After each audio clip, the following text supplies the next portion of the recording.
একজন মাদ্রাসার শিক্ষক উনি এবং ওনার পরিবার, আমি খবর নিয়েছি যে তারা ইতিমধ্যে প্রতিদ্বন্দ্বী প্রার্থী নির্বাচন করে।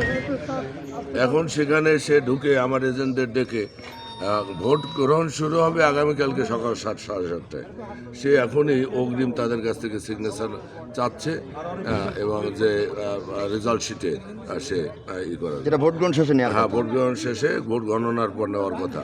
দুই একজনের স্বাক্ষরও দিচ্ছে, দেওয়ার পর অন্য যারা আসছে তারা চ্যালেঞ্জ করছে, বলছে যে কালকে ব্যস্ত থাকবো, যার কারণে অগ্রিম নিয়ে নিলাম।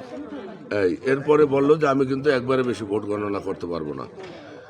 এটা যখন এটা হয়েছে তখন আমার কর্মী সমর্থক যারা এজেন্ট যারা তারা প্রতিবাদ করছে।